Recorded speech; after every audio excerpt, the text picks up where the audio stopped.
Thanks for clicking on this video. There's a common misconception that in order to be good, portraits need to take a long time.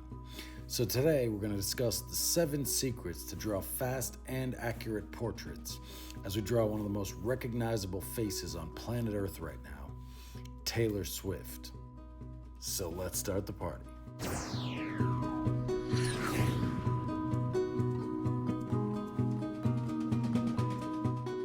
Secret 1. Map accurate proportions.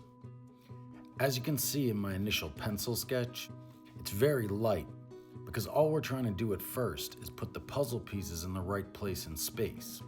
If we get it right from the start, we'll save a ton of time and effort down the road.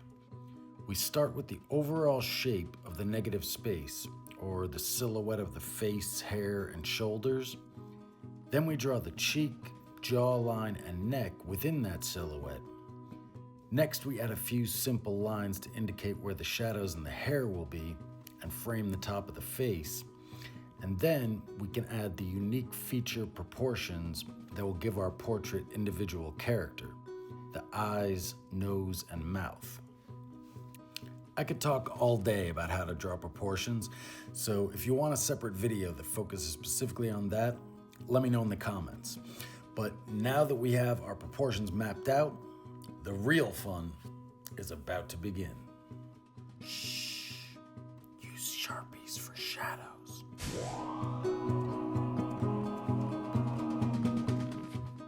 Once we've accurately mapped our proportions, the next time-saving secret is to use Sharpies to draw the darkest darks, rather than spending hours layering pencils to create the same effect.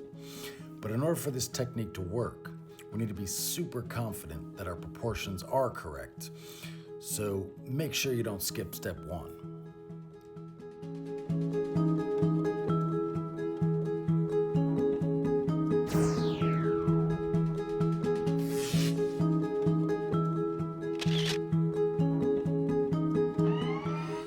All right, so now that we've got the basic shape of Taylor Swift's face, I'm gonna start using a white colored pencil to start adding some highlights on this gray paper. Should bring this a little bit more to life. So let's do this. Psst. Use colored paper.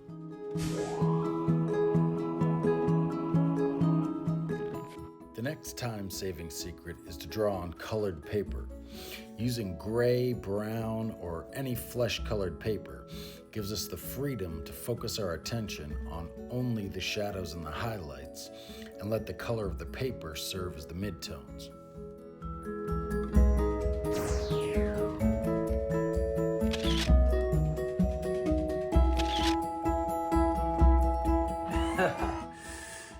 All right, so now that we have the basic shape with the supersized Sharpie and a few details with the fine point Sharpie, a few highlights with white pencil and the red lips, that's kind of the color palette that I want it to be when I finish.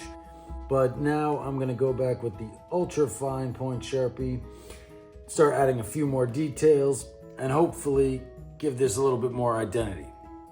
So let's keep it rolling. Secret 4, limit your color palette.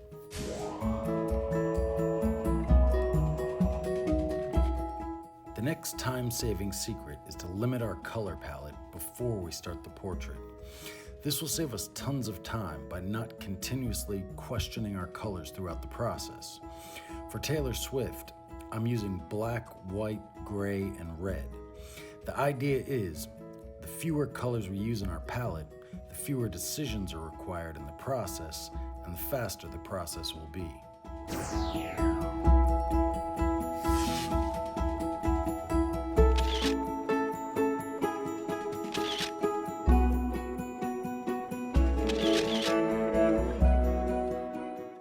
Secret 5. Use shadow blocking.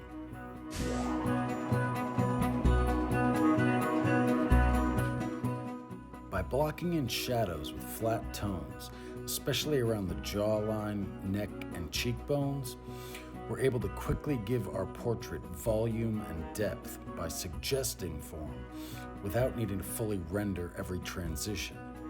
Once we've mastered this concept, there's really no need to draw each individual strand of hair, as long as we have the right shadow tones blocked out in the right locations.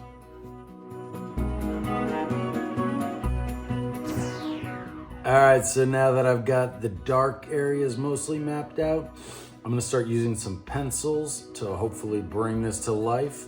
So I've got an HB, a 2B, and a 4B. So let's keep it going. Secret 6. Use shading strategically. Because our midtone is already established by the color of our gray paper, when it's time to use our pencils, we're essentially adding a secondary midtone. Since we've already mapped out the darkest shadows and the lightest highlights, at this stage we're using our pencils to add our dark gray shadows while simultaneously drawing over top of our original Sharpie lines to unify the overall atmosphere of our portrait.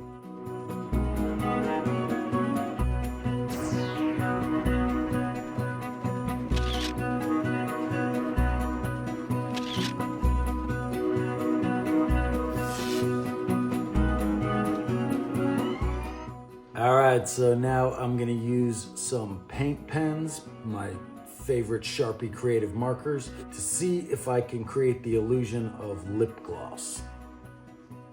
So let's go. Secret 7. Prioritize eyes and lips.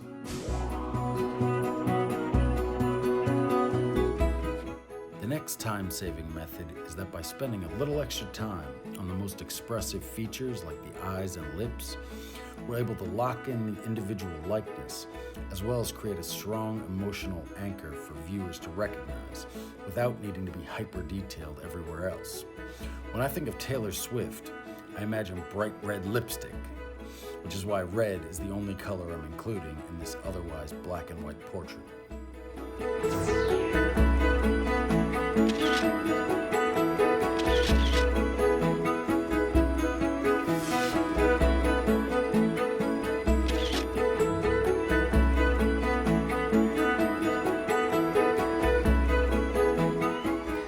All right, now I'm gonna pull a finishing move that's either gonna make or break this portrait. So let's see what happens. Secret 8, unfinished on purpose.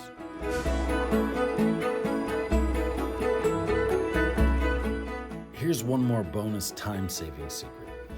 After we've finished our selective detailing in the face, we can leave some of the elements below the face unfinished on purpose, as I'm doing in Taylor Swift's shirt. By simply drawing the edges of Taylor's shirt, we're enhancing the power of the negative space, drawing attention to the face, and adding a modern flair, all because of what we are intentionally choosing to not draw. Saving time and increasing the portrait's visual power sounds like a win-win to me.